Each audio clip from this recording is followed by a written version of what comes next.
like a little stale, can be refreshed. So if you have skills in that area, they would love for you to join us and help us with that. Also, in November, we have our annual Giving Thanks celebration, and we would love to have some help organizing that really special health event. If anyone is available in that. So please speak with us after the meeting. Just if you have any questions, and work most what you're interested in helping it. All right, now, as most of you know, our District 10 Council member, George Casey, faithfully attends our meetings every month. He provides updates, he answers everyone's questions. However, tonight is the annual public hearing for the budget. So he is in council chambers and will not be here tonight. So apologize for that. Now, as a reminder, we don't have any meetings in July. We know there's not full-time meetings, so we hope we enjoy your summer. And they will see you in August, where I believe they might be starting election forums for the meeting because there are so many it's coming out. So join us back for August 10th and again for our next meeting. Now for tonight's panel discussion.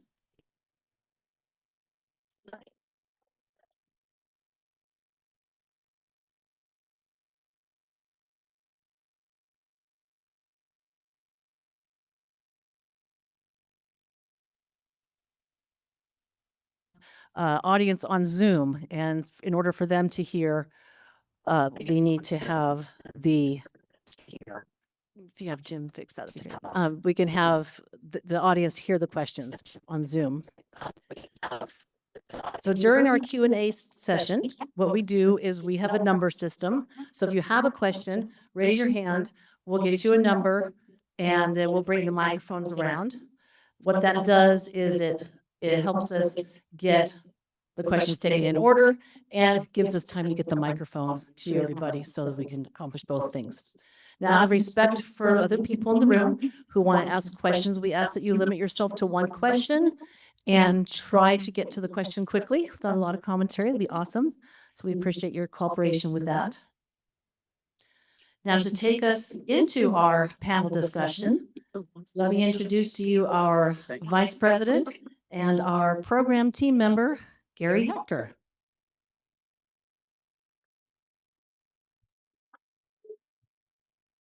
Hi, everybody. I'm not going to take very much time. Those of you who were here last month know that we are slowly putting together a collection of all of the attachments to all of the agendas at the local government meetings that are going on throughout Santa Clara County and also now throughout the Bay Area. We have AVAG MTC, which is Metropolitan Transit Commission, and they will be bringing us a half-cent tax if they can get it passed. So if you're interested in what those bodies may be deciding, we try to post the agendas as soon as they're on their website. So 3 days, 5 days, 10 days before the meeting takes place, you will know that a vote may be taken at the next meeting, and you go in and take a look. AVCA tries to bring together meetings on important subjects. Many of you were here for the Bay Area Air District discussion, where we looked at the pros and cons of bans on natural gas. Many of you have strong feelings about that, and apparently the Supreme Court reached a decision to, in a case that has nothing to do with us, but it basically said banning electric gas appliances may not be constitutional. So there is a possibility that the Supreme Court has weighed in, and we don't have to worry about replacing our natural gas water heaters. That would be great.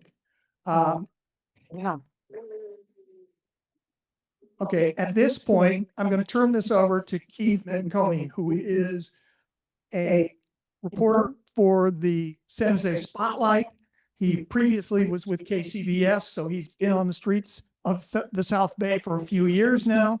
He has been writing recently about data centers, and he's extremely knowledgeable about this. So he's going to try and keep these panelists going and on topic. So, Keith, all yours. All righty. Thank you, Gary. Welcome, everybody. Thank you all so much for being out here tonight on a, what is it? We're on a Monday night, and we're talking about data centers. So an important public topic for all of us. Really great to see all of you here. Just got a few quick opening remarks to set the table a little bit on the topic at hand. As the artificial intelligence tech boom picks up steam, the industry is pouring billions of dollars into developing new data centers all across the country, and San Jose is no exception. All told, city officials say 34 projects are now in the development pipeline. As things stand, the city has about 20 data centers up and running. So if all of those come to fruition, that would be a lot of new data centers. The rapid build-out is only in its early stages at this point, but it's already become a major flashpoint in city politics. Depending on who you ask, these data center projects either represent a major economic windfall for the city, or they represent out-of-control development that could wreak havoc on local power and water infrastructure. For now, San Jose's leaders are taking a cautiously supportive stance. Last July, the city entered into a partnership with PG&E that could see the utility hook up to 12 large energy projects, including data centers, by the end of the decade. As those plans have advanced, city leaders have offered assurances that all new data center projects will be subject to rigorous environmental reviews. But many residents remain skeptical, and an increasingly organized opposition movement is taking shape as we speak. So it's a complicated topic, and to help us sort through it all, we're going to welcome on now 4 distinguished panelists. Starting off to my left, we're going to say hello to Erica Garoffo. She's the Large Load Energy Customer Development Lead for San Jose's Office of Economic Development. There, she works on projects involving heavy power users. Erica Garoffo, welcome to this panel. We'll be doing one at a time, she's going to be talking a little bit about the city's role in supporting and regulating the data center build-out. Next up to my right is Jonathan Koomey. He's a researcher, author, lecturer, and entrepreneur focused on energy and climate issues. He is widely known for his work on data center electricity demand and has held appointments at Stanford and Lawrence Berkeley National Laboratory. Jonathan Koomey, welcome to the program. Used to be in radio, I want to say program. Welcome to the panel to you as well. Thank you. Happy to be here. And he's going to be providing some economic perspective on all the topics we'll be discussing this evening. Up next, further to my left, is Christina Ramos. She is a principal program manager at Pacific Gas and Electric, where she works on economic development. Christina Ramos, welcome to you as well. And she's going to be providing a perspective from PG&E, also laying out how the utility plans to make sure the power grid is ready for all the extra demand that could be placed upon it in the years ahead. And finally, on my far right is Jim Beall. He serves on the Santa Clara Valley Water District's Board of Directors. He is a former senator, has held many other elected offices as well, now represents Valley Water District 4, which I believe is all of you guys. It includes Campbell and portions of Southwest San Jose. Jim Beall, welcome to you as well.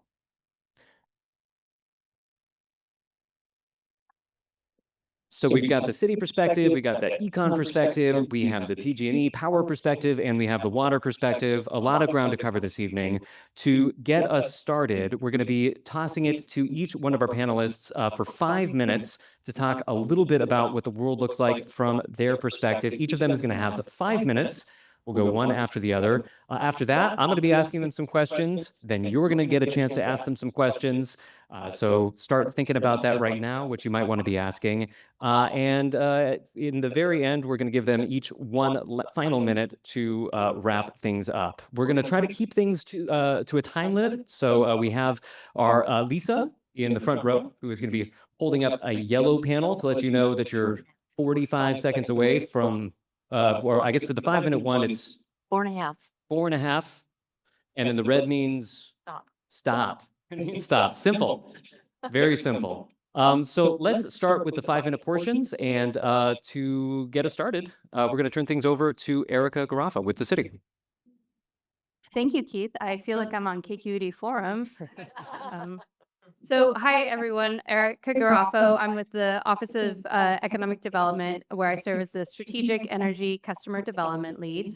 I've been with the city for 14 years, just celebrated my 14th year anniversary. I've been in 6 different departments and offices with the city, so seeing quite a lot.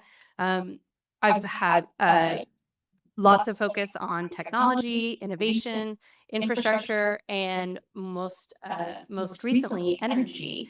I was born and raised in San Jose, so I'm very proud to work for the city that I called home for many years. My background is in industrial engineering. Previous to this role, I was overseeing the city's evaluation of becoming our own electric utility. So spent quite a bit of time immersed in electricity, the grid, energy, things like that. Data centers are a big topic right now, lots of interest.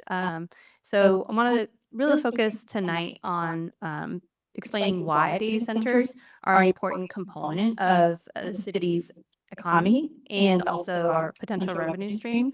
I also want to talk a little bit about how the city is ensuring that these developments meet strict environmental standards, because I know that that's of great concern. So a little bit about the economic part of it. So data centers and other large energy users have the potential to generate significant utility tax for the city. So for a given 50 to 99 megawatt data center, between $3 and $7 million annually.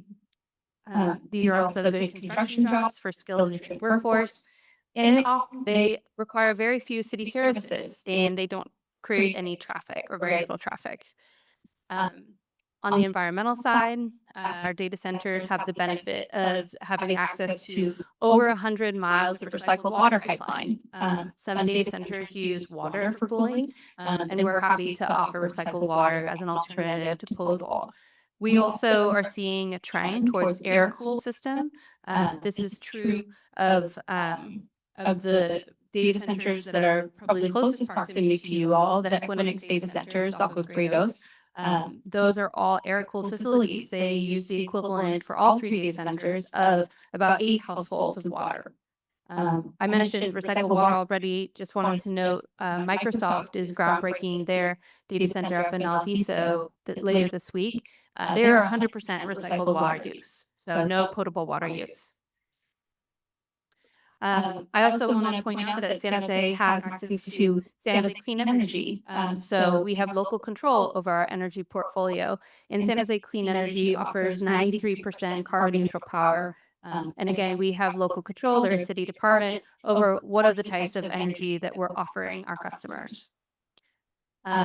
Data centers in San Jose tend to be smaller scale than others in other parts of the country. So where ours are capped at about 100 megawatts, you see other data centers in other parts of the country that could be 10 times or 20 times that size. And so the environmental implications, the electricity impacts, all those things are much more magnified. We also have restrictions on backup diesel generators. So whereas in other parts of the country, you may have data centers that are running 100% on diesel generators. In the city of San Jose, and this is true of anywhere in the Bay Area, those backup generators are limited to less than 50 hours a year for operations and maintenance. And I mentioned the Equinix facility earlier. That Equinix facility has committed to run theirs less than 20 hours a year, so pretty restricted. San Jose data centers are also subject to an environmental impact assessment. I will not bore you by going into EIRs and CEQA and all that fun jazz, but just know that that information is posted on our website. This is us trying to be transparent about this information. We have, obviously there's a great deal of interest in data centers right now. We know that the community is looking for more information. The city is planning we're working on posting a page on our website that consolidates all of the projects, the regulations that are, that are applicable, and I will leave it there. But I just want to say thank you and big appreciation to everybody who came out tonight. This is a really important topic, and I hope that you will continue to stay involved. I know we'll be discussing more of this, but if you ever have questions, I encourage you to reach out. I'm happy to have a conversation and say more about what the city is doing. Thank you. Thank you, Erica Garoffo.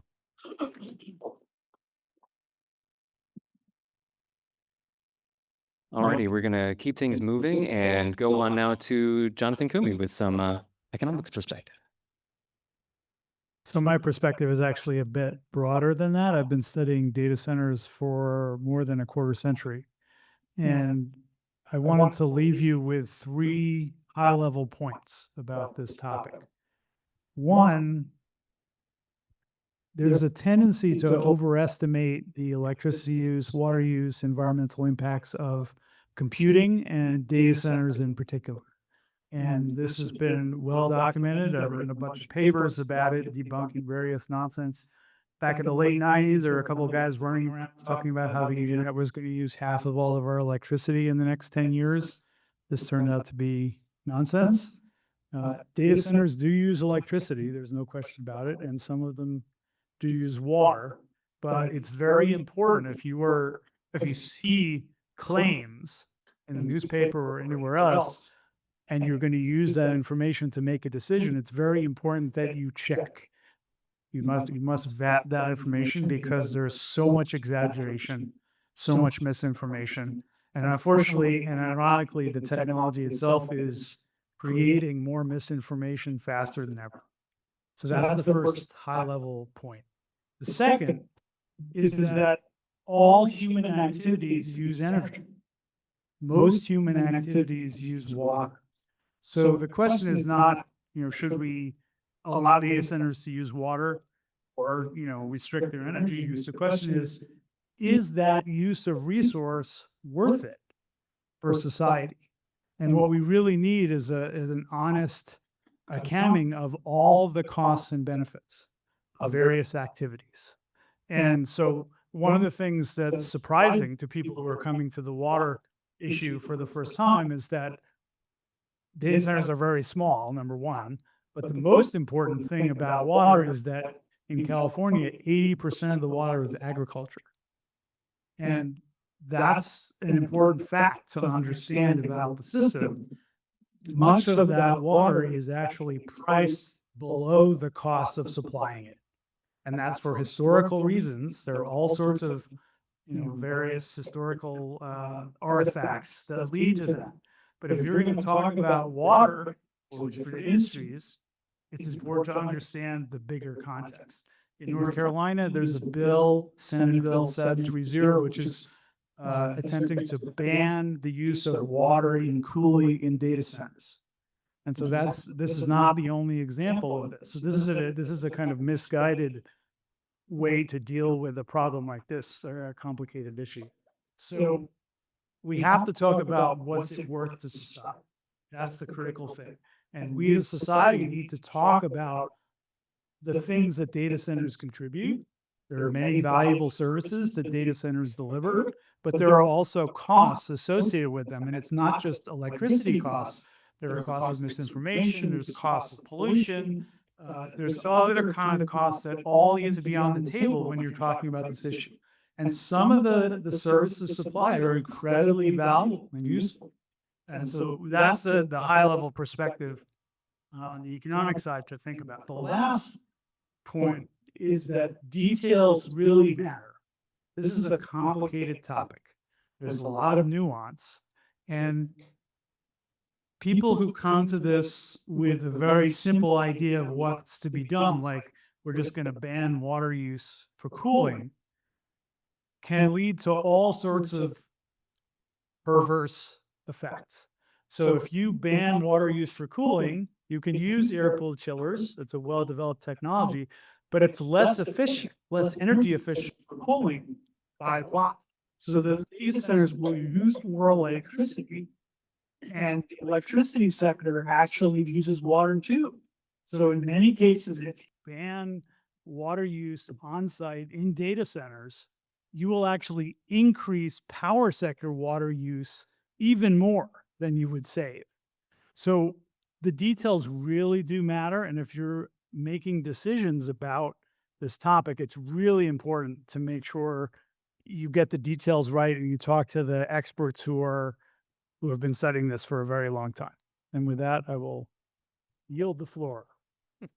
So yielded. Thank you, Jonathan Koomey. And I just want to remind folks out there to please silence your cell phones. I've heard a few popping off at this point, just for the respectfulness of our speakers. Going to go next to Christina Ramos with PG&E. Take it away.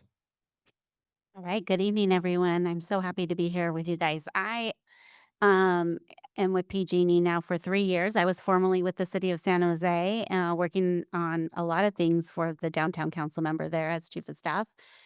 and then moved over into the energy sector, the utility sector. And as many of you know, PG&E is a highly regulated utility. And when I came on board, they said, Christina, the city of San Jose has some concerns, so please help them. And so what we did is we sat down with the city of San Jose to understand what their concerns were about PG&E and how we can support their economic growth that was happening in their city.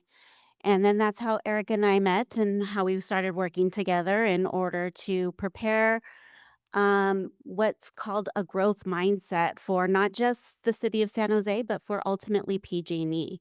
And so what we're seeing today within California is a growth that we haven't seen in 50 years of power and energy in the utility space. And so then after some time of working out what San Jose really needs and solidifying that into their a memorandum of understanding is what we call it. We as PG&E set up a whole new economic development team, which I am proud to be on. And so we are now working to grow within our service territory and looking at how we grow, but also while keeping our ratepayers in mind and reducing energy costs or utility costs.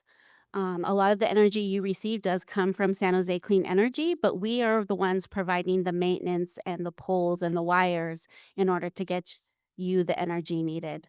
And so that is why I'm here today and happy. I'm going to keep it a little bit short, but like happy to work in this space. And I do live in San Jose, and my family actually lives here in Almaden Valley.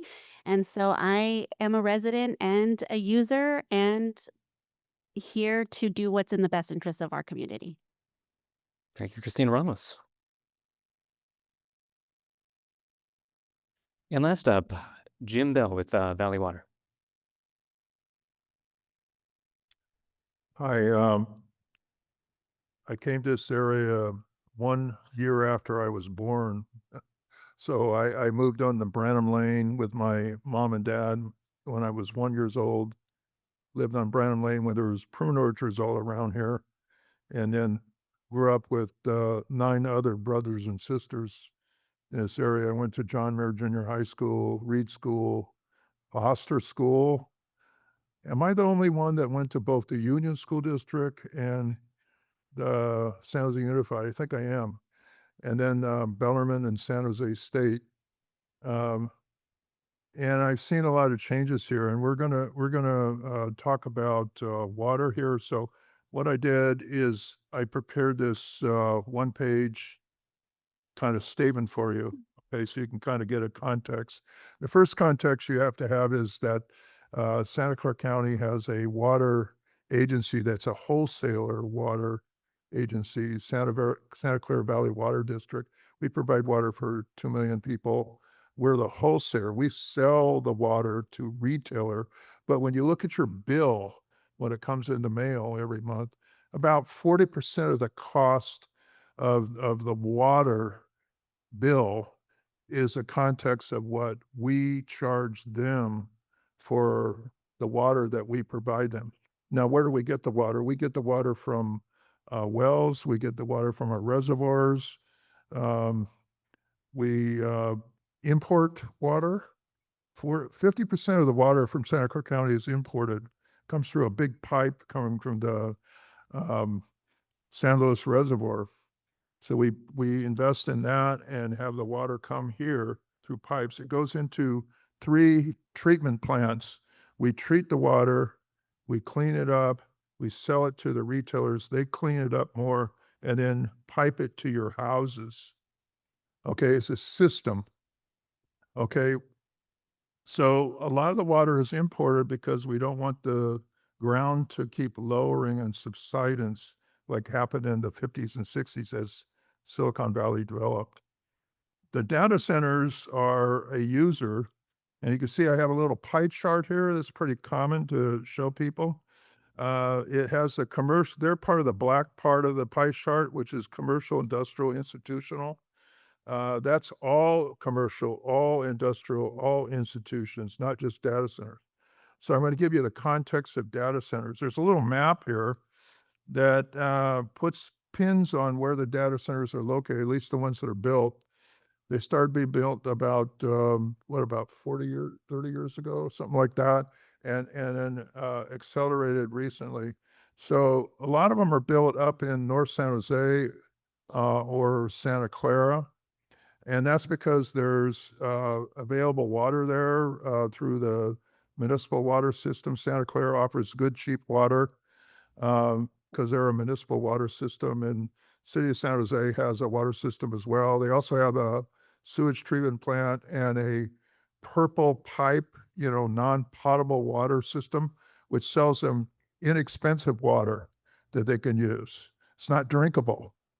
Okay, so we have data center development. It's the issue in terms of permits and planning and things like that is I keep asking my staff, how much water does a data center use? I'm the representative. My constituents are asking me this all the time. And they say, we don't know. And I said, why not? Because we're not required, the permits that are given by the city are not required to have the information provided to you. So what happened is Diane Pappin, who's an assemblyman in that area up in San Mateo, introduced a bill requiring data centers to provide the information of how much water they use. It currently passed this assembly. It's in the Senate. It went through the assembly and the Senate last year. It got vetoed. She rewrote it, and now she's reintroduced it. So we are supportive of that bill. We want to have basic information of how much water we're using. What are they using? Isn't that like he said there, and everybody else? There's a lot of rumors, a lot of thoughts. We don't know. We like to know in terms of planning. Why do we want to know? How do we plan water? Well, this next week, we're going to be looking at our drought management planning. And you know how drought works? In the last 20 years, there's been 3 big droughts. Okay, what happens when there's droughts? The water use goes down, right? Public gets tight and it goes down, it goes up, it goes down. So where's it going to go in the future? All right, we're gonna have to And that's going to cut be it an out issue. there. That's going to be an issue. Where it happens in the future. All right, Thank you. thank you, Jim. Thank you. Alrighty, and that was opening remarks from our 4 panelists. So off to a good start, laid some foundation for the conversation and the questions ahead. Jonathan kind of stepped on a question that I was going to ask, so I think you might be the right person to start with. The question of why should we want more data centers in a city like San Jose? What are the benefits? Why is this something that if we are hoping to see more data centers, why would that be? What's your perspective on that? So one benefit, of course, there are construction jobs that come from building these facilities. Typically, there are not that many operating jobs. Like in a large data center, there could be a few dozen people working there all the time. So it's relatively small in terms of the ongoing job impacts. The facilities themselves, in general, don't have, if they're operated properly, they don't have major environmental impacts beyond that. There's the electricity use. If they're, in some places you have people buying. Okay, show me how you got the and camera. running 24 hours a day to power a data center. This happened in Memphis, the XAI data center. And, they did this is very close to a residential area. So in that kind of a situation, there are severe local environmental impacts. It's only there because That's not something that San Jose or Santa Clara will stand for, and rightly so. All right. Thank you for that. We're going to keep these answers short and sweet, just a minute each, and give all of our panelists a chance to weigh in on each one. So same question to you, Erica. I know that you're not an elected leader, but from the city's perspective, what is there to be gained here? Well, the first is revenue. So the city was facing a $50 million shortfall this last budget cycle. Next year, we're projected to have $25 million shortfall. A single data center, once fully operational, if it's a large one, could generate multiple millions of dollars annually for the city. So it's a way for us to stopgap and create a new revenue source. Nobody here wants additional taxes. The other thing, though, is that data centers are kind of like the scaffolding for a lot of our tech economy. And, the tech economy is pretty important in the Bay Area. And so keeping data centers local also helps to keep the rest of that industry local. Thank you, Erica. And let's go over to Jim Beall next this time. So, Jim, from your perspective, why should we want more data centers? I want to review and make approval easier so I understand all the information about data center. I need the information. And as a former city planning commissioner and a 14-year member of the city council, I would request the information to be received before I vote on a data center. I think that's a moral obligation that's what the council member is supposed to do. They have what they call general plan, environmental impact. It allows everybody, the public, the community to participate. I think that's something that we have to have. But I think it's been done in some cases where it shows that the economic impact is the only issue that people are concerned about. You have to be concerned about the quality of life in the community. And I think that's worthy of discussion. It's something we ought to talk about more. So I'm pleased that we're doing that today. And we should also see All right, what affects our that's a rate, minute for you, Jim. That's a minute. our rates, the rates that people pay. Oh, we'll get into that in a little bit. But thank you, Jim. And yeah, finally, same question to Christina Ramos with PG&E. I suppose from the perspective of PG&E or from ratepayers, why is that something, data center, something that they should want to see built out?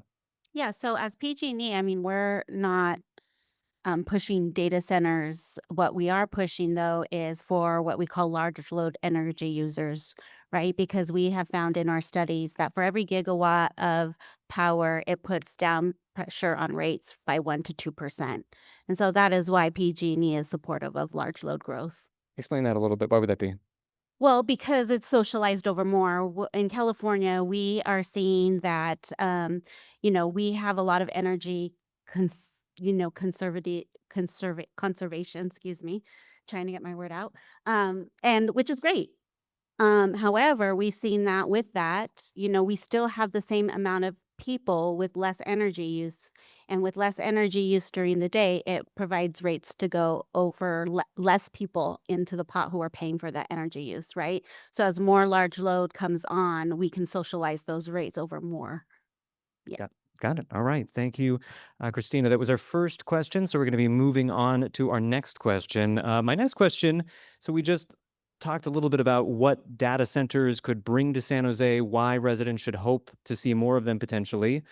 But obviously, a lot of work has been done to make sure the city is ready. Many residents feel like a lot more work should be done. So I want to put it to each of you, in your view, what still needs to happen to make this data center build out successful? And I think we could stick with Christina Ramos for this question. You were talking there about potentially having more large load users being able to bring down rates because we're spreading out the costs of this infrastructure. I think in a lot of residents' minds, the worry is that when you put enough energy demand on the system, eventually it starts to break and it becomes an unreliable system. So what needs to happen on the local PG&E grid to make sure that that doesn't happen? Yeah, that's a great question. So what we're doing today is we work in hand. Again, we're a regulated utility. So all of the work that we do goes through the CPUC and Cal ISO, which is the independent systems operator. So if you think about how PG&E works, this might be an over explanation and I apologize. But CAISO helps us decide where we're going to build what we call our transmission lines. Our transmission lines are like the highway of energy. is what I'd like to say. I think you gave me that analogy, didn't you? Okay. So we call that like the highway of our energy system. And it's an integrated system across all of California, even across the United States, right? So those transmission systems come from everywhere. And then we have what's our distribution system. And our distribution system is where ratepayers mostly see that impact, which is how the energy gets to your home or your businesses. And so what we are doing is we are working with all of our customers to understand where the load growth is happening so that we're working ahead of time to build an reliable system overall. And that's where most of the ratepayers costs come from, is making that system strengthening and hardening and reliable. Thank you, Christina. Same question to Erica from the city's perspective. Tell us a little bit about the work that's going in right now and what still needs to be done. Thank you for the question. And I can totally appreciate what Jim Beall is saying about more community engagement. I think the city of San Jose has a pretty robust process for how we permit land use decisions. The problem is that we're not doing a very good job of getting the word out. And so it seems like these decisions are being made in a black box without any public engagement. Now, that's on us. We need to do a better job of inviting people to those meetings so that people who are interested in a data center being built and hearing the conversation that happens either at the director's hearing, the planning commission, or at city council have the opportunity to know about those meetings and weigh in. I can assure you that that is happening. But if people don't think that it is, then that's on us. We are not doing a good job of getting the word out. All righty. And Jim, from your perspective, what needs to happen to make sure that the South Bay's water system is able to handle the demand that it might see soon? Well, I think the cheapest water is the water we don't use. In other words, conservation. So I think the data centers ought to have sort of that conservation ethic in their planning and development. Recycle water. Um, it's true that if you use electrical system to cool the data centers, that might be worse environmentally. So I think using recycled water is very good. We have a policy that says you got to use recycled water. City of Santa Clara mandates it. San Jose encourages it. We should continue to support that. After all, what did I say? 50% of the water is imported, right? We don't. It comes from someplace else. What happens if there's an earthquake? What happens if there is a drought? And we have restrictions that are very severe. We've had 3 droughts in the last 20 years. So when that happens, there could be some problems if the data centers don't have sort of this conservation requirement. And that's what I believe is a planner. So that's my thought. All right. Thank you, Jim. And Jonathan, closing thought. What needs to happen? So just one more potential local impact of data centers. They're industrial facilities. They're a little bit noisy, right? So you wouldn't want them right in the middle of a residential neighborhood, right? So that's important. To kind of reemphasize what Jim was saying, there is a need for disclosure of these various impacts, and there's a kind of tradition of holding the cards close to the vest by the industry because they're worried about competitive issues. But something like how much water do you expect this facility to use seems like something the local community ought to know about, right? It's a perfectly legitimate question.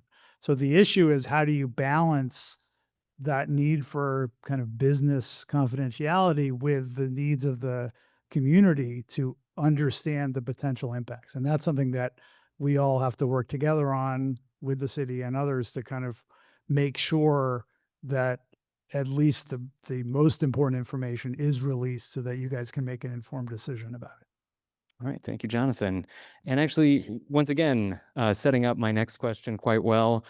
To the point that you just made, I recently reported on a report from Santa Clara University researchers where they found that they suggested that in a lot of cases, the environmental review process for data centers leaves important questions unanswered Notably, the report's authors said they reached out to every water provider in water districts where data centers are located throughout California, and none provided data about current water use. They had a lot of projected water uses that were the developers put together while the project was in the planning phase, but none of them had actual water use. And they said that this is a big problem for getting any kind of a baseline or making sure that any of our projections actually come to fruition. Now, this is especially germane at this particular moment because San Jose council members are putting together a proposal for local review standards for data centers. That's something that's going to be discussed at the Rules Committee this Wednesday. It's going to go to the city staff to get more specifics about what those standards should look like, and then it's going to go back before the council. But I guess sticking with Jonathan Koomey, what do you think those standards should look like? What should a city do to make sure that it's giving proper review to these projects? The first thing is that the reason why they don't provide that information is that it is not legally required. Mm-hmm. And there's a custom. I mean, I assume that these procedures have been developed over many decades where these water systems have existed 100 years, 150. I mean, some of them 150 years. So there's a lot of these kind of norms and procedures around what information they're allowed to release. Some of it's governed by law and some of it's governed by custom. But if you have to do real planning, maybe those norms and customs and laws need to change. Yeah, right. Jonathan, thanks for that. Erica, I'm not sure quite how to frame this question because I know that you're not a policymaker, but what are your thoughts on what could be in a review process? Yeah. So I actually want to talk about the water usage. So water usage is published in the environmental impact report. So the environmental impact report covers a water supply assessment. And in that water supply assessment, any development that has to do an environmental impact report has to say what their projected water usage is for dry years or normal years condition. That information is public. We are going to make it more easy to find on our website because it's a little hard to find, but it is available. So I can tell you right now that the Equinix data center in South San Jose for all 3 buildings uses 4 acre-feet of water per year. Nobody knows what an acre-foot is, but it's about the equivalent of 8 households. I can tell you that the data center up in Microsoft is going to use over 2,000 acre-feet of water a year, but that's all recycled water. The information is there, and you might say, well, how do we know that the planning documents actually is the result of what gets built? Well, during our building review phase, there's a compliance checks to make sure that what they are proposing to build matches with what they have proposed in their planning documents. So they have to conform to that. And I'm guessing that what they put on their building plans is what gets checked for what the building inspector is actually checking for. So we have some pretty high confidence that what they're proposing is what gets built. All right. Thank you. Thank you for that. And Christina Ramos, I suppose, as you said, PG&E has its own role to play in all of this. But what are your thoughts on the kinds of reviews that should be taking place to make sure that everything works out in the way that's expected? Okay, well, one, I think, I would leave that to, our policymakers, right, to decide on what is good policy that balances, what the community is looking for and what, needs to happen for true economic development within any local jurisdiction, right? Because there's taxes that need to be built, there's roads that need to be built, there's infrastructure that needs to be built, all of that. And I think it's always going to be a balancing act, no matter what the issue is. There's always some kind of balance that needs to be struck there. But there's CEQA, there's an EIR, and, in the state of California, we do have some very strong, environmental impacts and policies that these large businesses have to follow. So I would, defer to that, but I'm not going to be here and I'm not in a hot seat as a policymaker. We just want to build the infrastructure that works for California. Thanks, Christina. And Jim, closing thought to you. What would you hope to see the city adopt in terms of how it's going to be reviewing these projects? Yeah. Stop opposing the Pappen bill would be probably a good idea. All the industry opposes it, we support it. I think that would provide us with the information. We can do long-term planning on water in Santa Clara County. It helps us to do good planning. Good planning saves money. I mean, it saves you on rates. It allows us to plan infrastructure projects. We need to have good planning. So if we don't have good planning and we don't have a good idea how much water is being used, that presents a major problem. So it's economically inefficient. I think that you have smart meters on your house, right? They should have smart meters on the data centers. I mean, so we should know how much water they're using. And if there is a drought, we tell you to scale back, sometimes mandate you to scale back. And if that happens, everybody needs to scale back. So that's my opinion. I mean, I know data centers are economically a good thing though. So, but we ought to have some rules, and it's clear that this is necessary right now. We're just Thank you. starting. We need it. Thank you, Jim. Looks like Jonathan has a quick. Yeah, one very quick thing. So this is okay. So there's projected water use and then there's actual water use. Those are not necessarily the same thing. And so I think what is really needed is the actual water use, not the projections. All righty. Thank you for that. This may be my last question for you guys before we turn things over to audience questions. So I hope everybody is ready to go with their bright questions. But let's dip back into the economics of all this because there is a lot of uncertainty about where this AI boom is headed. Let's just say hypothetically that the naysayers are right and there's a huge bubble popping right before us and we've spent all of this money on developing this infrastructure, helping this sector grow locally. Who's holding the bag for this? Are we potentially setting ourselves up to be, Wile E. Coyote?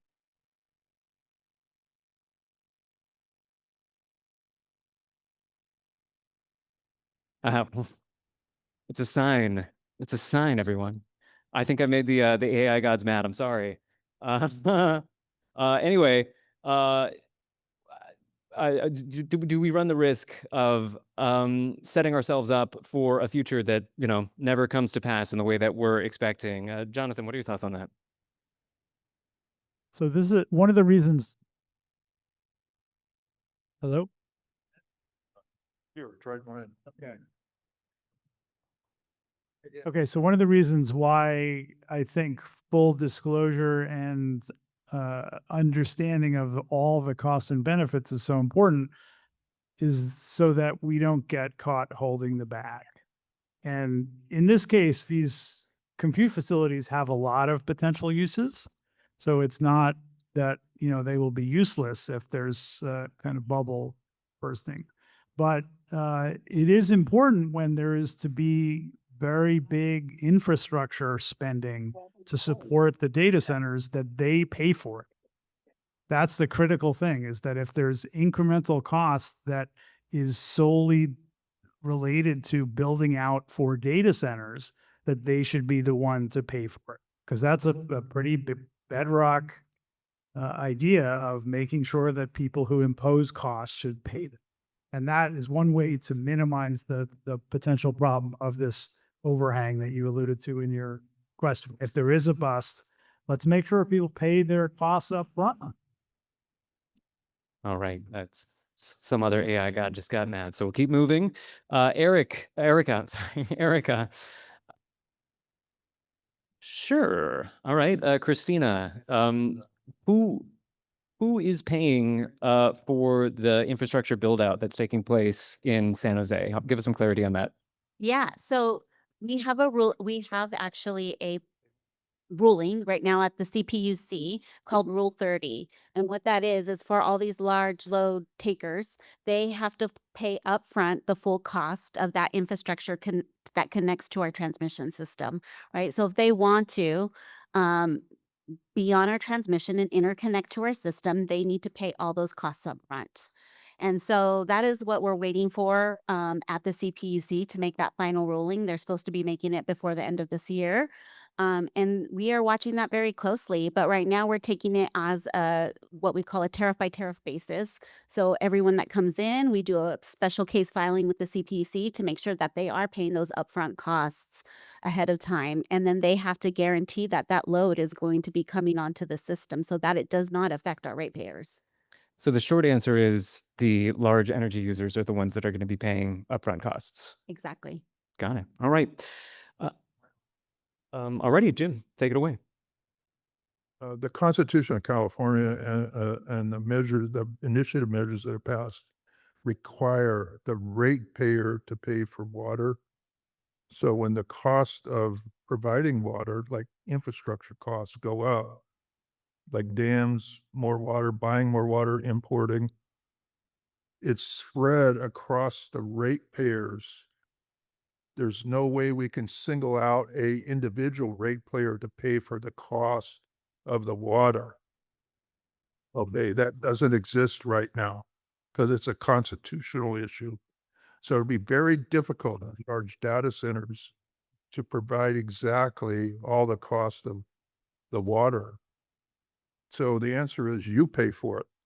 The ratepayers pay for the cost. So it's very complicated financing, and we're trying to secure some kind of legislation or something as much as we can because it's locked into the Constitution.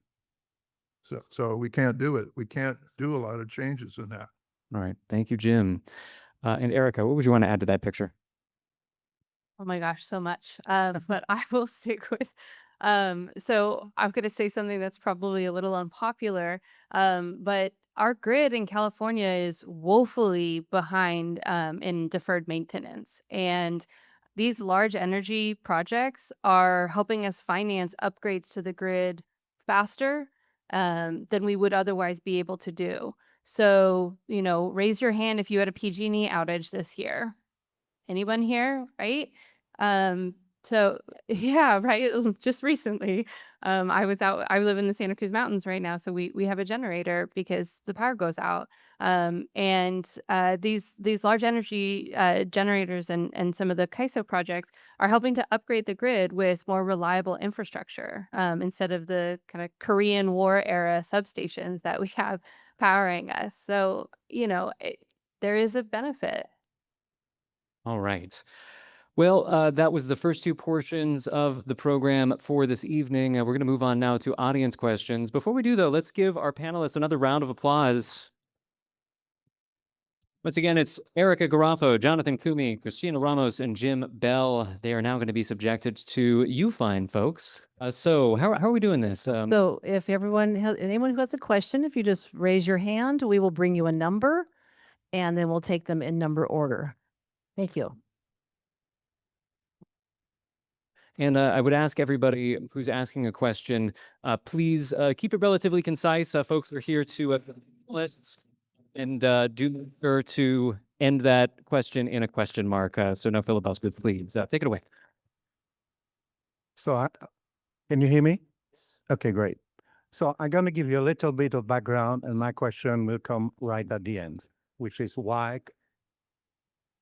Spoke too soon. How about this? There you go. Thank you. So I'm going to give you a little bit of background and then close off with a question, which is why we're not hearing about any of what I'm about to tell you. So first of all, I'm absolutely in support of data centers because of the revenue that we need. And I'm going to tell you why. You mentioned XAI in Memphis. What you did not mention is that last Friday, Google signed a 3-year, $33 billion contract with SpaceX to use their data centers in Memphis. That's $920 million a year that is going to Memphis instead of staying right here in San Jose. Now, and by the way, they switch over to gas turbines now, and they're using $5.2 million of fresh water every day. Now, you mentioned very robust environmental clearance. I'm very concerned about that. I'm going to tell you why. Because you did not mention, yes, you did mention the grid is very unstable. That's the reason why the data centers cannot possibly run off the grid. Right now, the only way they can reliably run is off lithium trees. And they are right here in our neighborhood.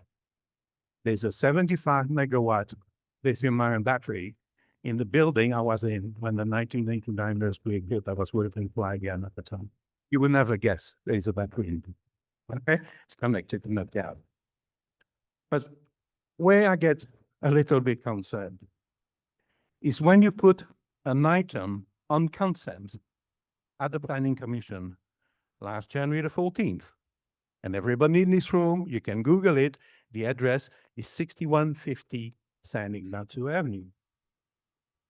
That's a 100 megawatt lithium-ion battery plant. Let me tell you how it works, and then I'll wrap up. What you put... I think this goes. No, let me just finish. Question. Right now, this is an RV storage facility. What they're going to do, they're basically going to move all the out and then back. Total capacity of these battery trailers is 100 megawatts. They are 10 feet apart in case anything goes wrong. They're less than 1 mile from my house. So my question is, how come nobody else has ever heard of any of this? Thank you. So that facility, testing. That is not a data center facility. I think other users, so I'm not sure that's a relevant question. Battery plants because the data centers cannot run without it. I guess, well, we'll take one part of that question. Maybe it would be interesting to talk a little bit about how these data centers are powered and how maybe they occasionally need to run on generators. Jonathan, provide some insight here. How be powered? Okay, so normally data centers are powered off the grid, and then they will have backup generators, which are the diesel generators that were mentioned. Inside the data center, they'll have batteries, but not enough to run it for very long. So the batteries are there typically just to allow the data center to switch over to the generator safely if there's a power outage. But most data centers run off the grid, and they do just fine. Those backup generators are there just in case. There are a few special cases that don't work like that, but for the most part, if they are customer-facing data centers that have to continuously operate, like for a bank or for Google, they all have this kind of setup, backup batteries and a generator. And some of them don't need that because they can restart and stop and it doesn't matter. But most commercial data centers have that setup with batteries and then a backup generator that runs very little over the course of the year. And so they may have batteries, but they're probably not relying on them very much. Yeah, so they may have the battery backup. It would be like the UPS that you might have for your computer at home. It would be a relatively small battery that would last for, 10, 15, 20 minutes. And there are facilities that are starting to build some of these bigger battery backup operations for them. It's not just data centers. There's also chip fabs and others who have done this. But the typical way they do this is small amount of batteries and then a backup generator. All right, thank you. All right, we're going to move on to our next question. Who's up next? And I am going to ask that we keep things a little bit more condensed this time. So take it away. Okay. So I guess this question goes eventually to Jim. And so the thing is, it doesn't seem complicated to me. And that we live in an area that has major droughts, right? Oracle and Microsoft have data centers with closed loop cooling systems. In this day and age that we can't design a closed loop cooling system is nuts, okay? That has to be a requirement. And what I see is hand waving. Oh, we use recycled water. That's only in areas with recycled water when it's available, and it only handles a small part of the problem. So here's my question, and that is, when we have our next drought, will the data centers use less water? No. when we are penalized as a homeowner, like we have been before, for using water. Well, again, there it goes. Okay, again, the water district sells the water to the San Jose Water Company, and then they sell it to you. Okay, so there's a lot of complicated things that happen by the time you get your water bill, okay? But the answer to the question is recycled water is cheaper than regular water. Recycled water can be cheaper than drinkable water. So we want to encourage data centers to use the recycled water. Plus, we already have a network, and you can see where the data centers are located. They're around those purple pipes in North San Jose, North Santa Clara. Santa Clara already requires all data centers to use recycled water, and San Jose encourages it. And there's more and more data centers that are using recycled water. Some of the older ones don't, but the new ones do. And I think over time they'll be retrofitted, and they'll recognize that the water is cheaper when you recycle to purchase that, and they will be using cheaper recycled water than the water we need. And that would have a great effect on your water rates if they continue to do that. So that's what? Your water comes from the water treatment plant, and then we take it in. We have a water purification center right next to the treatment plant. We purify it, and then we can send it to Microsoft or whoever through the purple pipe system. So yes, the water will be reduced, but it won't be reduced enough to impact what I'm talking about. As data centers use technology to improve themselves in cooling, I think the costs will be very minimal to you if they continue that, and if they tell us how much water and help us do the planning to keep the water rates as low as possible. Well, that's why we support the Pappen bill. Yeah, thank you. All right. Thanks for the question. It looks like Jonathan wanted to add something. So one of the lessons, sorry, okay, there we go. Understood. Understood. One of the historical lessons of this industry is that when they are given a goal, that they go after it, and they go after it aggressively, and they generally succeed. So there's a couple of examples. One of them is infrastructure efficiency, in other words, cooling efficiency. Once they started measuring that around 2006, 2007, rapid improvements continuously. Same thing for deployment of renewable power.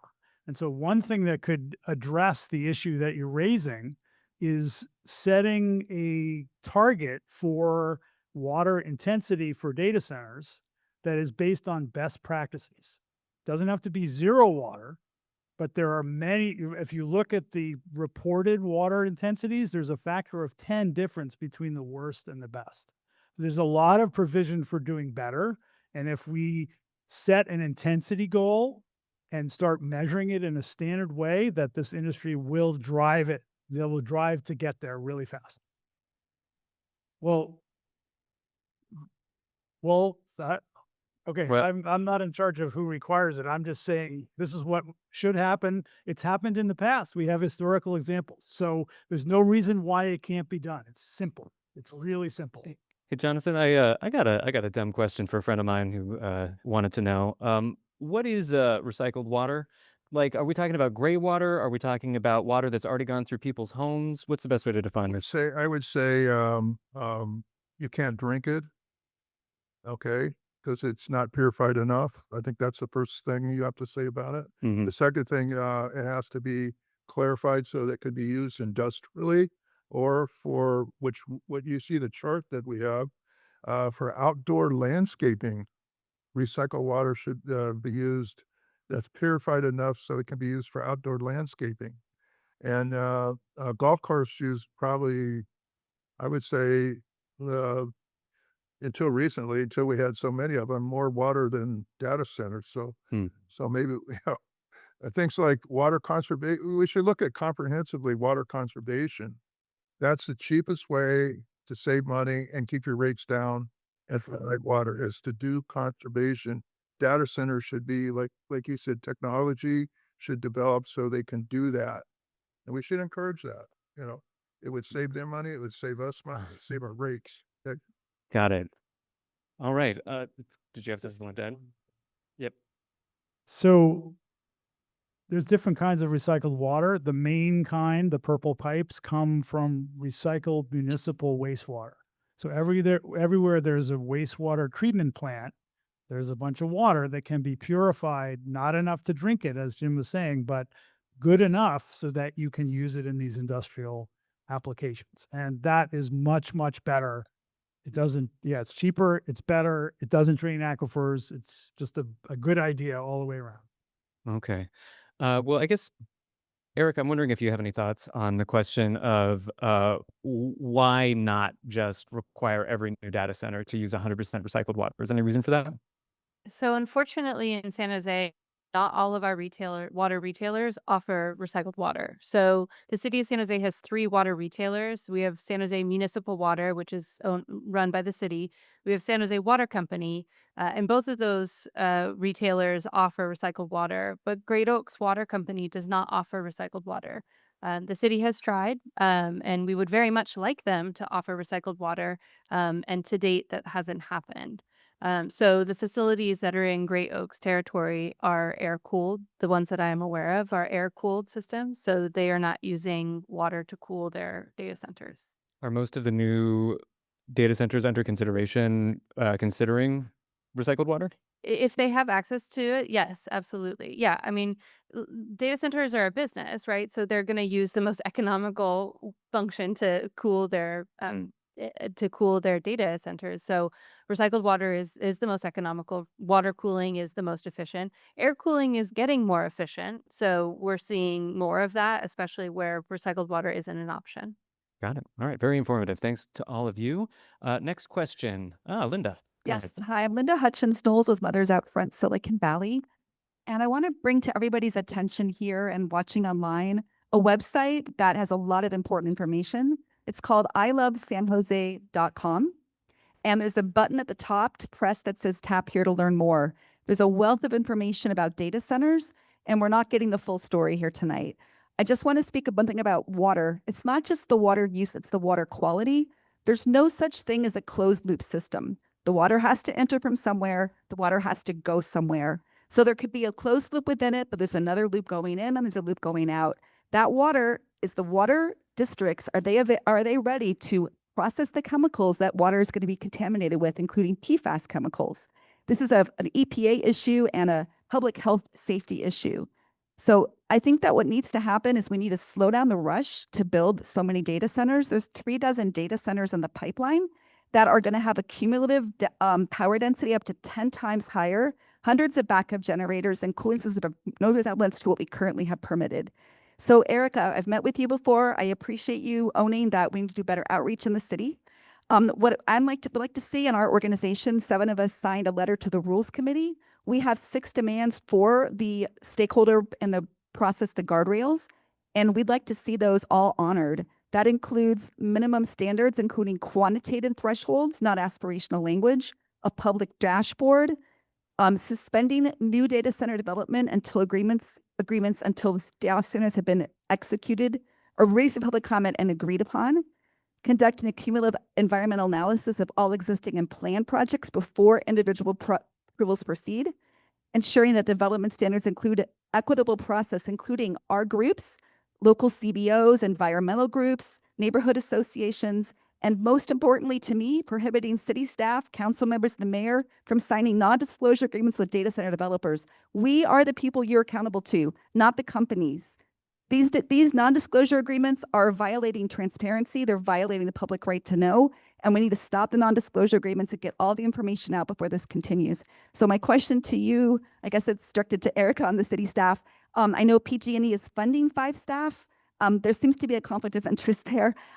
Would you speak to the viability of not doing non-disclosure agreements, and that's something that you guys could agree to? I am not aware of anyone signing a non-disclosure agreement. I certainly have not signed a non-disclosure agreement. I've talked to our attorneys when there's been a request for that, and their advice is that's not really viable. City information is public record. So I'm not sure where the information is coming from around a non-disclosure agreements, but that's not something that I'm aware of. And I heard another question in there that I was actually kind of interested for an answer on, the question of, is it possible in the case of having these closed loop systems using a certain set of water to continuously cool a data center? How is that water treated? Where does it go? Does it present new environmental hazards once it's released? I don't know, Jonathan or Jim, if that's something either one of you could address. So every system, so let's first start. A data center has two basic uses for cooling. There's getting the heat out of the computers, and then there's getting the heat out of the data center itself. There's different systems generally to do that. When they talk about closed loop systems, they're talking about water or other kinds of liquid cooling where they're putting a fluid and using that fluid to pull the heat out of the computers. And then there's the expelling the heat into the environment. There are usually some losses in those kinds of systems. To my knowledge, if any water is put back, it has to get treated. If it's put back in a lake or a stream, or I mean, the Clean Water Act says you have to do it, but you know this better than me. But I think there has to be some kind of treatment of it, and if things are properly run, there's not going to be polluted water going back from the data centers. But again, regulation is imperfect, but I don't think that it's normal practice to put polluted water back into the system. All righty. Thank you for that. On to our next question. And I am going to ask folks again, we're looking for questions, statements. So let's hear what you got. Oh, fine. We're already at odds. So my real question or concern is that we are just coming out of a drought. And so within that area, I think in 2025, we're moving out and we're looking at the projections. With those projections, I'm trying to figure out in the impact of the data centers is to specifically what studies have you used for water supply reliability and also for the source for that water? I think particularly, are we relying on Plan 2050 from that is used in that to be able to project in the water? And if we're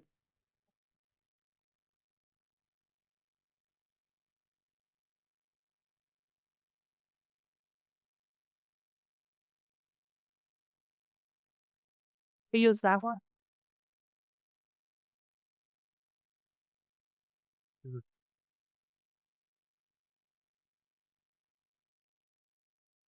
Continue. Hold on. Here you go. Sorry about that. That's okay. Enough. Had my mind turned off before here, I'm pretty sure. Finna. So specifically, Finna, what's the standard that we're using? Are we aligning with the ABAG, the Water Supply 2050? And when you're making the reviews and the environmental impact reports, are those concepts in play? Are they written down? Are we using them for all of these? Because I kind of feel like we're running at the pace, somewhat politically driven, and some by the fact that this is the latest, greatest thing that we're following. It's e-commerce for those of you who go back a little while from that. But do we have everything in place to know what we're doing? And I think she raised some very good concerns but I really just want to know, do we have water? What's your standard? Because you started off in the beginning, everybody's going to write something down and put it on their website and develop it. And so I sort of think that's the first step, that you put the criteria and you have that defined. So are we using ABAG's 2050 water projections?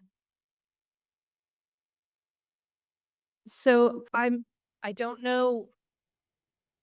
I don't know what the standard is that they're using.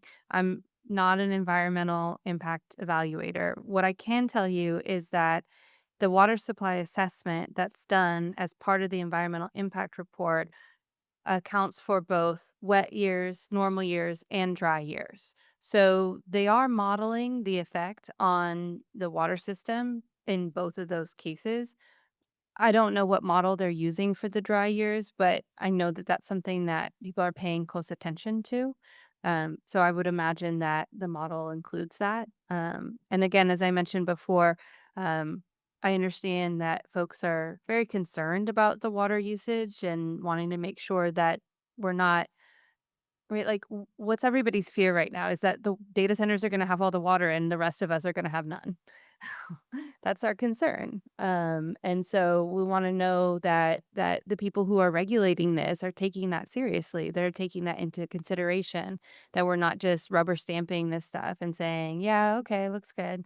So, you know, the water supply assessments that are being evaluated as part of these proposals are public record.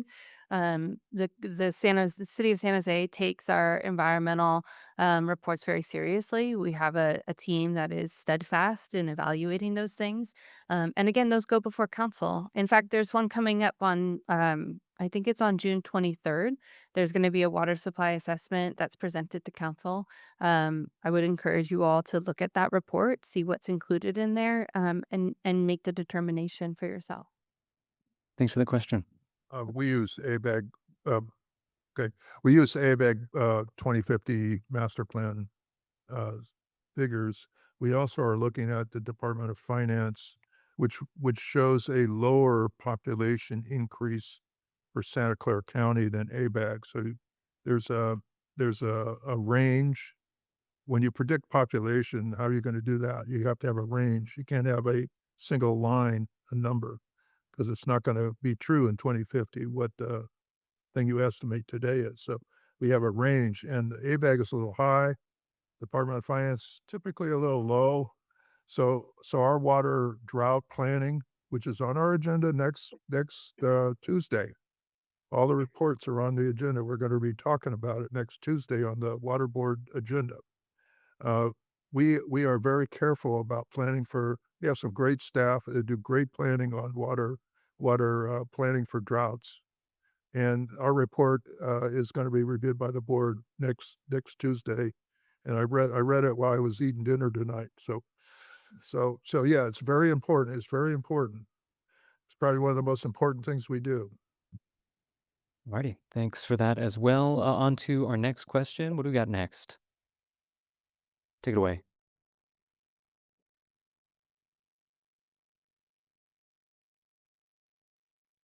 Okay.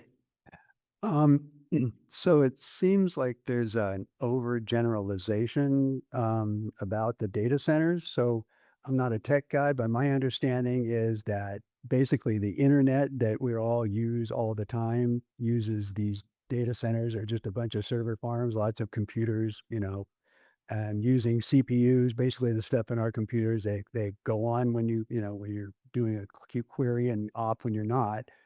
But what I'm specifically interested in is the AI data centers, which are using the GPUs, the graphic processing units, which basically are screaming 100% all the time. And I think, Erica, you said there's one data center that uses like 4.5 acre feet of water a year, and another one proposed to use 2,000 acre feet. I'm guessing the 2,000 is an AI data center. So my question is, of the data centers in the pipeline in San Jose, how many of them are AI data centers? Like not just your normal, Amazon, AWS, web services data centers. And, do you know, like we're talking about the water use, 2,000 acre feet of water per one data center. That's a lot of water. I'm curious how many of these data centers, are AI data centers, are going to be using these kinds of processors. And yeah, that's it. I love that question. Before we let Erica answer, Jonathan, would you mind just talking a little bit about the distinction there? Because it's something that I was hoping to understand a little bit more too. So not all data centers are built equal. So the conventional data centers that this gentleman is talking about are the ones that when you log on to the internet, when you log on to your bank account, there are computers in a big warehouse, and you send a signal to them saying, I want to know my balance, and it sends you a signal back, right? So those are pretty standard. Like we've been building those in bigger and bigger configurations since the 90s. The AI data centers are a different thing. And there's some kind of overlap, but the basic idea is that these are special purpose computers that are specifically designed to do this one thing really, really well. And they, for whatever reason, I think mainly economics, they're they're pulling them together so they're very, very dense. And so a typical rack for a normal data center is like 25 kilowatts. Your house on average is 1 kilowatt. So one rack, 25 kilowatts. But the newest racks for the AI data centers are 100 or 200 kilowatts. So yes, very dense. They don't operate 100% of the year, but they try to operate them as close to that as possible.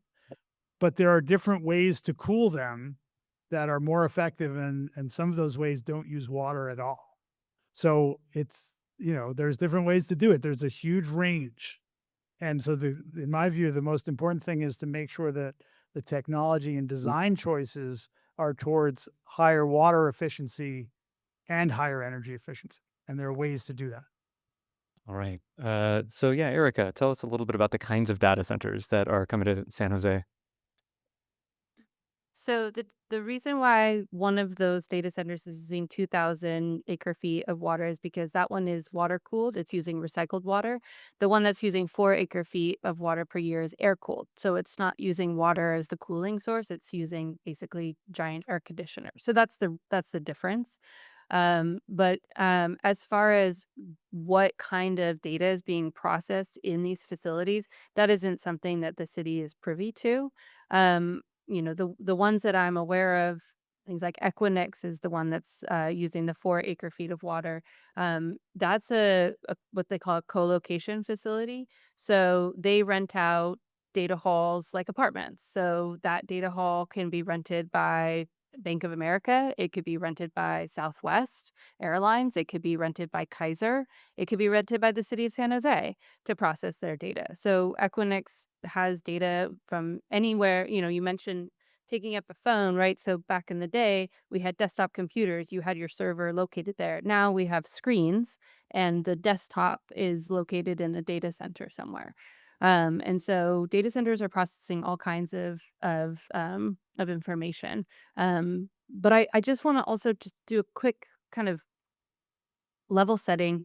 The AI data centers that we're talking about, these hyperscale data centers that are massive, you're talking about scale of data centers that are 10 times, 20 times the size that are locating in San Jose.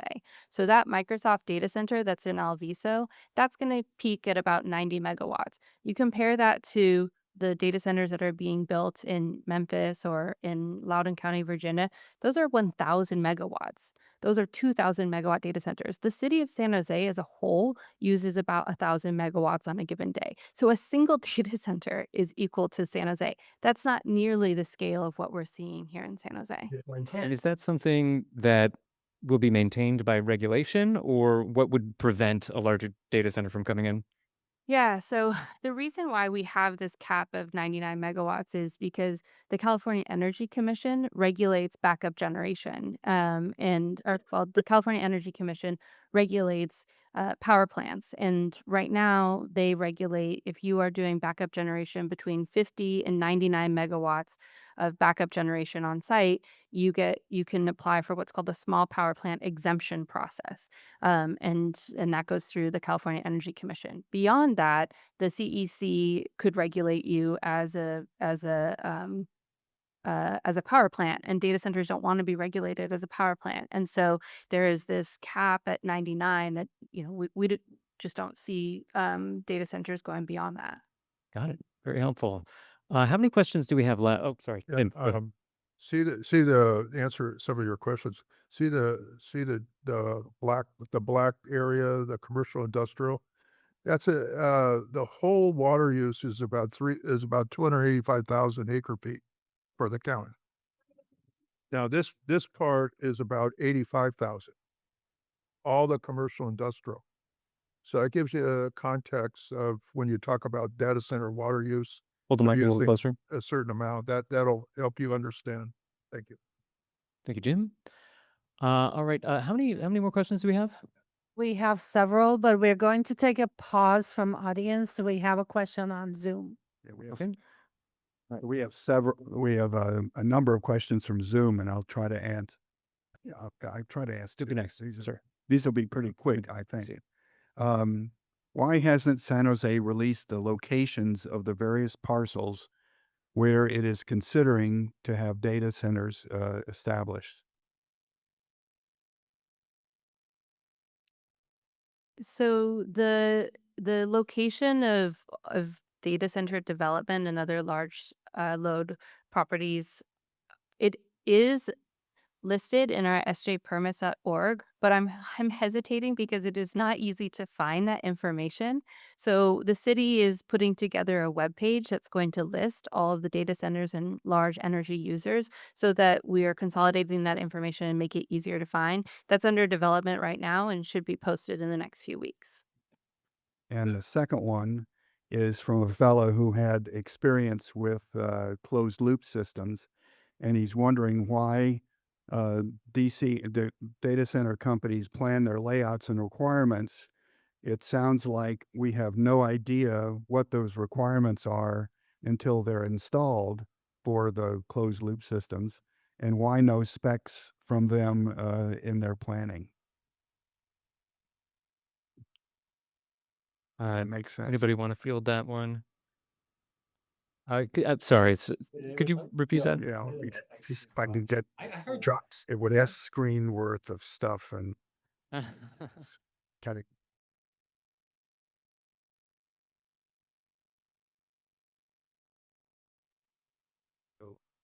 He says he worked in closed loop water cooling systems. The only loss is generally from leaks, and there's an input to add water as needed as the leaks are fixed. The data center companies plan their layouts and requirements from this meeting. It sounds like we have no idea about what those requirements are for water in the closed loop systems. I see. So I guess this.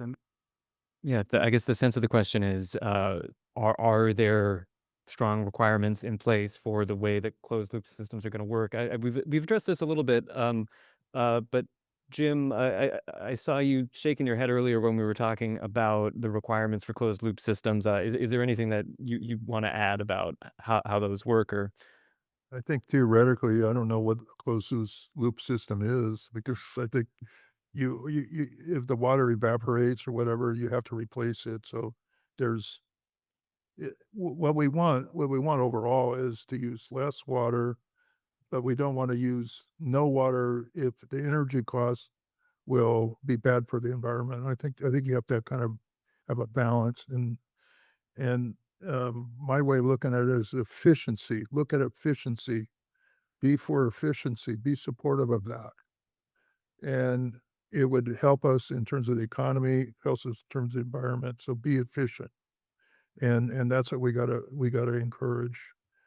There's different types of data centers. So it's like the zoo is there. You can go to the zoo and see all the different animals. Go to data centers, see all the different types of data centers. something to look forward to. Jonathan. So it sounds to me like the questioner is concerned that there's not information being transferred about the exact nature of the designs of our data centers. Is that a fair? Does that capture the essence? There's a mix, especially as it relates to water use and in a closed, when they say it's a closed loop system, it's going to require some water and maybe not a lot. I don't know. Right, probably not much. But the main point is a more general one, which is that they're not required to give you details of how they build their inside of their facility. It's highly sensitive, right? So they're not going to tell you that. But you might be able to get them to tell you some basic information about the characteristics of the system that would allow you to estimate the actual or likely water use of such a system. Yeah. And there are physics-based models that we've worked with to do that in a specific climate under specific conditions. So there's ways to understand it, but it's not information that is widely known, and they don't have to report it, so they're not going to report it. Well, and there was another question along that line that's asked, why can't they just tell you how much water they need, how much water they use, or why is this not part of the permitting process? As we've discussed, the water usage absolutely is a part of the permitting process.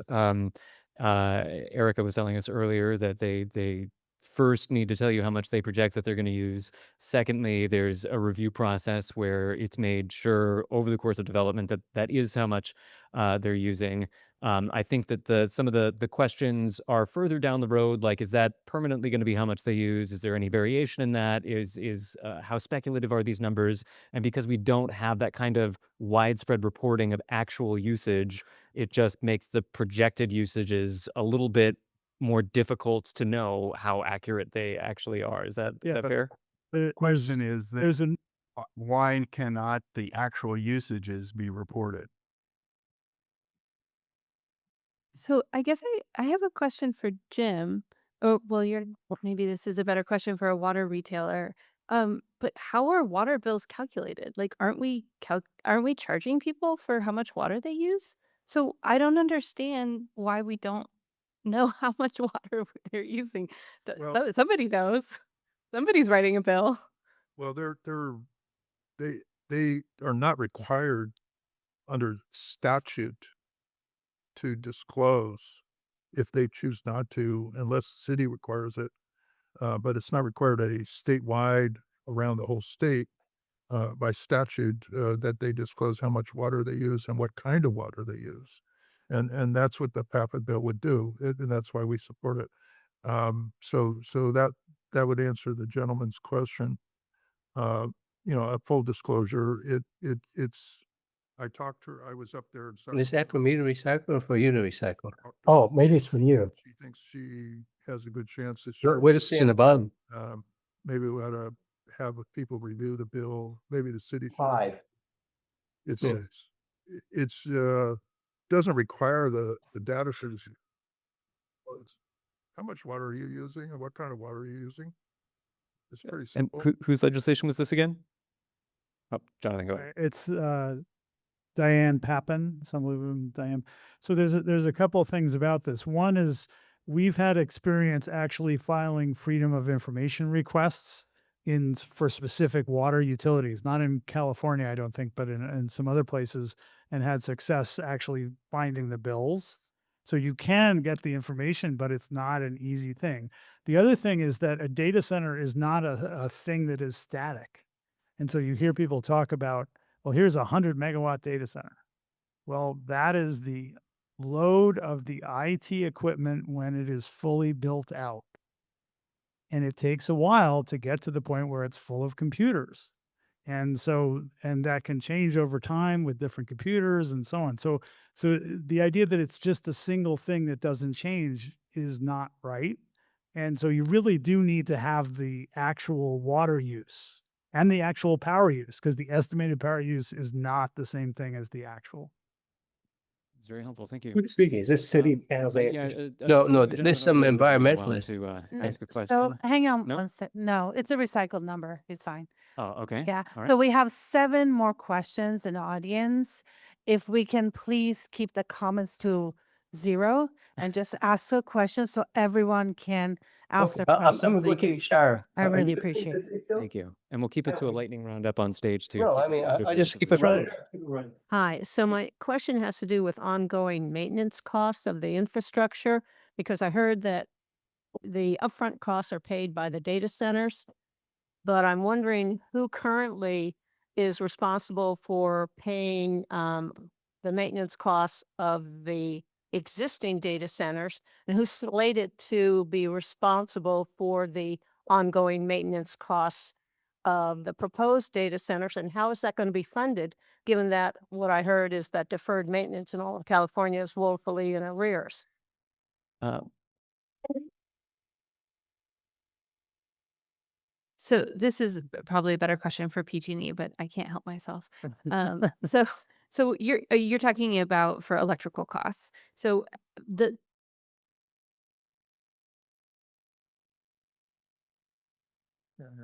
So if it's private development, the private development is responsible for taking care of all of the infrastructure and maintenance on that private property, just like you are of your house.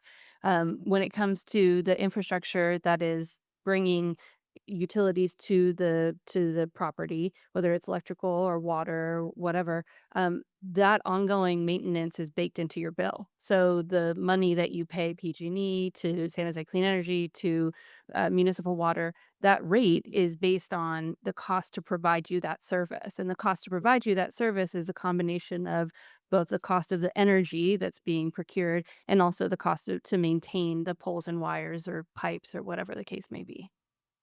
And let's put the same question to Christina. The cost of maintenance of the infrastructure that keeps these data centers going, who pays for that? Yeah, so that's socialized in our in your ratepayer costs, right? So every year or every several years when we're going to the CPUC, we're looking at what those maintenance costs are, and that gets spread across all ratepayers. So anything that is going to benefit the grid as a whole, that gets socialized across all ratepayers. Well, okay, so the more energy you use, that's the energy cost with whoever your energy provider is, right? But when we're talking about the infrastructure, which this lady, I'm sorry, I didn't get your name, but which this constituent asked, is that with the infrastructure costs, those get socialized across all ratepayers So when they're for maintenance. so we have like major power lines coming on for the South Bay. Are those going to increase ratepayers' costs? So I'd like to speak to that if I may. Sure. So there's something called a transmission access charge, the TAC. This is a part of your bill that everyone in California pays. It's a couple cents on your bill. Those transmission access charges, which are, again, it's based on the amount of power that you use. So if you use more power, you pay more TAC. That is all put together and goes into the transmission projects that are funded. So the LS power lines that are being built in San Jose right now, those are all funded through the TAC. So it is socialized, but I just want to clarify, it is socialized, but it is also based on the amount of energy you use. So if you use more energy, you pay more of the TAC. All right, thank you for that. Next question, and I'll try to restrain my follow-ups. Yeah, so I'm concerned about the environmental impacts of it. You said there wasn't any.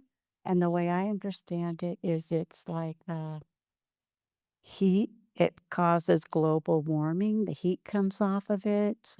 And the data center at Great Oaks has been expanded greatly and is going to have like 36 generators on it, polluting the air. And that's going to cause a humming sound that can be heard from like really far away. So my son lives in that area. He just had a newborn baby. And so, is anyone dealing with the air pollution that's going to come off that system? Erica, could you speak to the Great Oaks project and concerns about air pollution from its generators? Yes, happy to. So the backup generators that you're speaking to, those are run, like I said, their air permit, which is through the Bay Area Air District, manages all the permitting for backup generators. That permit requires them to both limit how often they're running that generator, it limits it to whatever the permit is. So in the case of Equinix, it's less than 20 hours a year. So it's for maintenance to make sure that the generators are operational in case the grid goes down.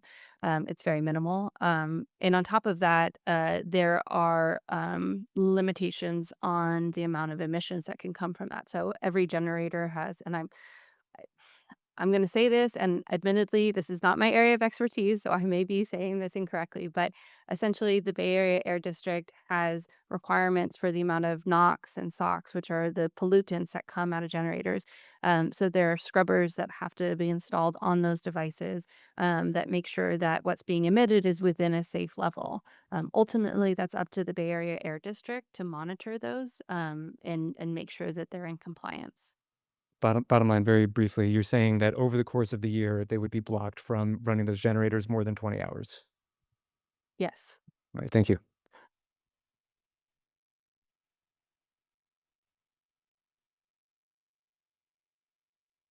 Very briefly, has there been an expansion of the Great Oaks data center? So the data center, the 3 Equinix data centers were initially permitted for 3 data centers. They were building those out in phases. So the first data center was built, and then the second one is nearing completion, and they're about to start on the 3rd data center. But it was always proposed to be 3 data centers. All right. Thank you for the question. Yeah. Hello. I just got a question. I'm hearing a lot of this water usage. Has the county or cities and municipalities, have they decided that maybe further along the Anderson Dam project at a more speedy clip? So that's our crown jewel of water storage in the county's water storage system, and it's down. That's probably a little less than half of our complete water storage, just that one reservoir. Is there a urgency to get that going, or what's the deal there? And then also, the data centers are going to be using a lot more power, and power uses water too. Well, this feels like a job for Jim Beall. Well, Anderson is going to bid in a couple months, so we're going to have a bid for the dam removal because there's an earthquake fault right there nearby. We have to tear that dam down. We're required by state law, the state dam safety division, to lower the dam and then rebuild it to seismically safe standards so we don't have floods. Yeah, but it's going to bid, and what I'm saying to you is it's going to bid. The dam project is going to bid in a couple months. We're going to have a construction start this year. It was influenced by the federal government, which required us to have the list. Okay. Let him finish his answer, please. The Anderson project is 2 projects. Okay. The first project is a tunnel, which required us to build a gigantic tunnel for water release into Coyote Creek at the cost of about $160 million to build this, required by the federal government. And then we're about to complete that. And then we're now going to bid on the real dam project, which is the second phase. So that dam project will take about 6-7 years total before it's finished. So we got time. And meanwhile, we have to provide water from our other sources. We have a diversified source of water. Right now, we think we can handle it, but we don't need any more delays, basically. That damn project. All right, next question. So this question is more targeted towards PG&E, so probably Christine probably has the best answer for this. You talk about a new growth mindset that PG&E is trying to implementing into their new economics development team. I was wondering how this new growth mindset can affect AI data center stability in the future, especially going to 2030, as I know San Jose has talked about trying to reach the 2030 carbon neutrality climate goals. And I was wondering how those two playing down with each other. Yeah, so at PG&E, we felt we are bought into California's state climate goals already. And so we have a more cleaner system. In fact, we offer 100% GHG-free energy system from different, everyone buys their energy from different retailers, right? And we are still one of them. So we are still following, California's climate goals. We are totally bought in and we're continuing to do that. And in terms of economic development and a growth mindset, I mean, California is growing and we've been seeing that here in the Bay Area. And, we're just trying to make sure or moving forward in order to make sure California is ready for all those energies. And it's not just data centers or AI, it's EVs, and it's all the things that go into advanced manufacturing, our biopharmaceuticals, or our hospital systems, all the electrification for our homes. So that is what PG&E is geared up to do, and that's where our growth mindset comes from. Thanks for that question as well. Hi, thank you. My fundamental question is, what is the incentive for data centers to want to be here in San Jose, where land is expensive, water is expensive? And I think you answered my question about the energy because they're going to pay the same rate whether they build it right next to the uh, y- Lake Shasta's generator, where you don't have that huge energy loss over transmission lines. You don't have to build all of those new transmission lines. They're going to pay the same amount whether they build it there or here in San Jose.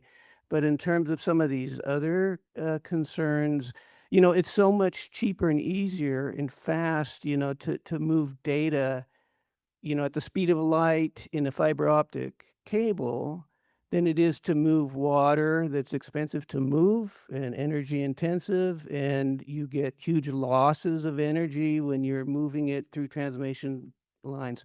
So I'm wondering, why do they even want to be here? And the engineering, by the way, can be done here. Maybe they might want to have a test center, but it's not going to make Silicon Valley any more, having it here isn't going to make us any greater. It's just an overhead. All right. Thanks for the question. I'm not sure if that's a better question for Jonathan or why it is that folks. It's a development. Aren't you an energy economist? Okay. Oh, sorry. Sorry, I demoted you.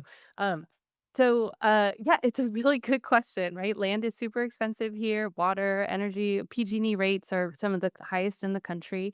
And the reason, so there's two types of data centers, right? There's the really big AI data centers that are being built exactly where you're talking about, where land is cheap, where water is cheap, where energy is cheap, right? Those are all happening outside of the Bay Area. But there are smaller data centers, you call them edge data centers, edge computing, where they do need to be near population centers because of the latency. So you mentioned fiber and that it's fast. Well, even fractions of a millisecond matter. And so there is a demand for data centers near population centers, and especially the Bay Area, where you have this preponderance of technology and infrastructure. So they really do want to be in they do and they don't, right? It's expensive to be here. But to the extent that they want to have that low latency connection to population centers, there's going to be a demand for data centers in the Bay Area. Thanks for that. We got two more questions. I'm going to ask that we make these lickety split fast because we are coming up at 8:50 at this point. Go ahead. Hi. So I'm the lifelong Californian, San Jose native. And I would say that hands down, the biggest hardship of living here is affordability and has been for a very, very long time now. My question is, it's a bit simplified, but also I know kind of a loaded question. What safeguards and what checks and balances would be in place that these developments are going to really represent or push anything positive in terms of the material conditions and affordability of working class, lower income people in San Jose and in the Bay Area? I know things have been mentioned like noise pollution, I know things have been said that rates for electricity and water are not expected to increase. I'm very skeptical of that personally, especially depending on the direction the development goes, how many AI, which data centers are AI. So, and you said That was concerning to me. We don't know which ones are going to be AI. But yeah, or alternatively, can a case be made that this is going to be a net positive for the material conditions of working class people in the San Jose Bay Area who have already been having a really, really hard time for a long time now? Is something you want to field, Erica? Sure. Anybody else? No. So I I feel you. Right? But it's expensive to live here. And I would say our goal is to make sure that we are doing development in a balanced way, not just for data centers, but all kinds of development, right? We want to make sure that development happens in a way that isn't going to overburden our system. That's true of a giant residential facility to make sure that that's not taxing the traffic system nearby, right? Every development has trade-offs. And so I think the onus is on us as a city to make sure that we're balancing the benefits of data centers with the drawbacks and making sure that we're minimizing those negative impacts as much as possible and really maximizing the positive impacts of data centers. Thanks for that question. And I think we are on to our last question. Hey, finally made it to him. Number 2. Hi, my name is Rosario Concilio. I'm a resident here in Almaden Valley. I've got a real simple question. Can you tell us who the regulating agencies are for data center emissions? Erica, I think this is in your. Yeah, so the emissions that are coming out of data centers are primarily from the backup generators. I'm not aware. So my answer, if you would let me finish, is that the backup generators are being regulated by the Bay Area Air District. I'm not aware of any other emissions coming from data centers, and so my that's so the Bay Area Air District regulates the backup generators.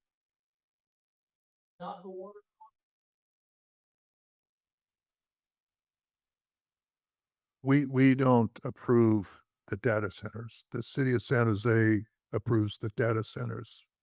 The State Energy Commission reviews the plans for the data centers. And the water supply issue is governed by the State Water Commission. State Water Commission is appointed by the governor and the legislature.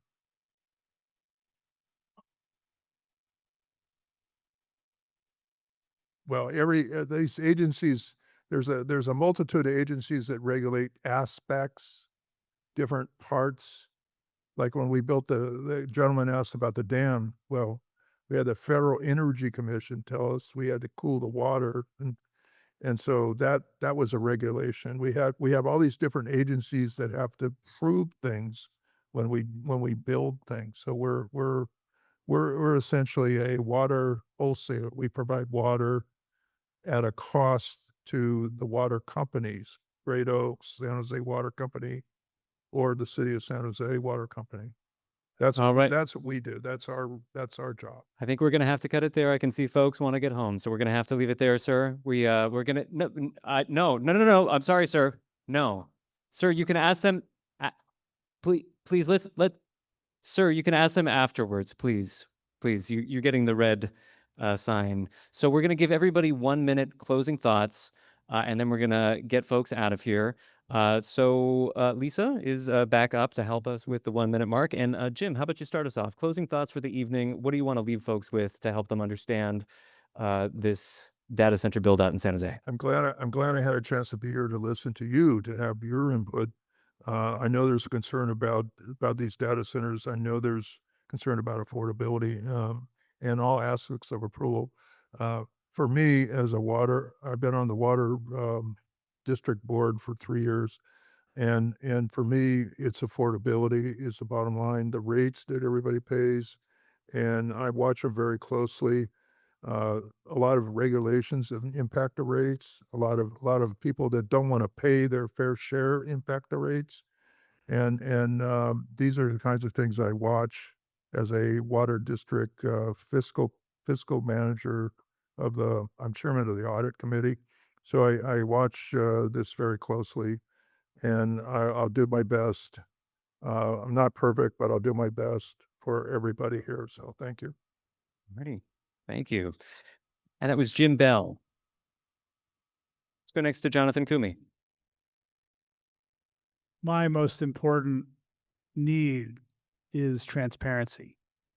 And I think that's something that would help with a lot of these discussions. There's a lot of these details that are obscure for maybe sometimes for good reasons, but a lot of times just because that's the way we've always done it.